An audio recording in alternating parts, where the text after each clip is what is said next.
Hello, I'm Dr. Kerry Ford. I am the chairman of the Department of Philosophy for the Nevada Community College System, and I'd like to welcome you to Philosophy 1304, World Religions. Now notice that before I said it was World Religions, I called it Philosophy 1304. The reason is that in this system, World Religions falls under the area or in the discipline of philosophy. And this is very, very important. Many times when you study maybe Christianity, Judaism, Old Testament, world religions, and other courses, they may fall under the area of more like world religions or theology departments. This is not. This is a philosophy department. As a result, we'll take a different approach to these different religions than you would maybe in other schools, or if they fall, world religions falls under another discipline. For example, in many cases, in other situations, you may just be trying to understand what the different religions teach. And this is fine, and we'll be doing that in this course. There will be a descriptive element in this course. We'll be looking at exactly what Hinduism teaches, a lot of its claims. Same thing also with Buddhism, Confucianism, Taoism, Judaism, Islam, and Christianity. We'll be looking at those, and we'll be analyzing what these different systems believe, what they claim to be true. However, philosophy also takes it a step further. We want to be engaged in higher critical thinking when we come to the area of philosophy. We will not just be accepting claims, we'll be looking at what are the core claims of each of these different systems, but we'll also be analyzing them. For example, we'll be using two elements of logic or two elements of philosophy as we approach these different systems. First of all, we'll be using logic. Okay, we'll discuss that more in a moment, go into more detail what we mean by logic. But if you look at the first really classical philosophers, we're looking at the pre-Socratics, those philosophers from the area of Iona there in Greece, and they will be approaching philosophy from a logical standpoint.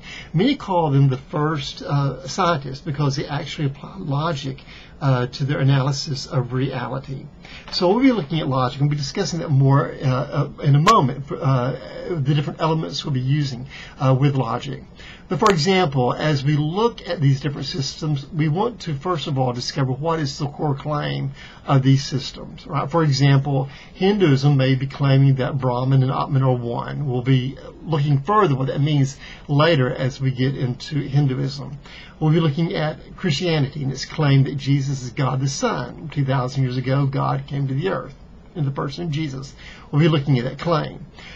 Next, what we want to do, though, is analyze and see if there's any evidence to support those claims. For example, the Jews claim that God has worked uniquely in their people and that he has revealed to them the Old Testament scriptures. Well, is there evidence to support that, or is that just a pure claim? And is the evidence logical enough to support the claim? Then we'll be looking at each system, and we will be analyzing its challenges. We'll be presenting those challenges. No system is 100% provable. Not only is this true about the religions we'll be looking at, but this is true about everything in life, basically. Those who claim to be strict materialists, who would not be interested in this course, or interested in these systems necessarily, even they cannot prove their system 100%. As a result, there are challenges to all these different models we'll be looking at, as there are challenges to every system in life. What we'll be doing is presenting those challenges and then see if maybe there is an answer that can rise up to answer these challenges, or at least to your satisfaction. Now, note that these are described as challenges. They're not claimed as defeaters. This course is not to tell you what's right or what's wrong or what's true and what's not true. That's not it. It's mainly to present the evidence and to present the logic behind them and also the challenges. And then it's up for you to determine which of the systems is probably true, at least in your case. But that is going to be up for you to decide. The second thing is also going to be, as you look at these systems, as we look at them philosophically, we want to also look at them as are they explaining enough of reality? Philosophy tries to explain not just a part of reality. It tries to explain all of reality, not just the part I like, but also the parts that may make me feel uncomfortable. For example, Christians have got to deal with the issue of evil and suffering. If there is a good, loving God that Christianity claims, then why is there so much evil and suffering in the world? That's something that Christians would need to analyze and to defend if they're going to support their system. So those are going to be the two basic elements we use as we approach these systems. One is logic, and also trying to look at these different systems in light of our reality and not just part. Now back to logic real quick. There's some things we'll be looking at or be using in logic. First of all, one of the major principles in logic is called the law of non-contradiction. By that I mean that two opposites cannot be true. This, I think, is very common sense, but it's something that we sometimes fail to realize. For example, if I were to say, I am right now sitting in front of a camera, and I also say in the next breath, I am not sitting in front of a camera, well, both of those statements logically cannot be true using the law of non-contradiction. This law was not created by me or by any recent philosopher. This goes back as far as Plato himself. The bottom line, if you're going to be able to communicate logically, really be able to communicate anything at all, we need to honor this one principle, that the law of non-contradiction claims that if one thing is true, its opposite cannot be true. That's logically impossible.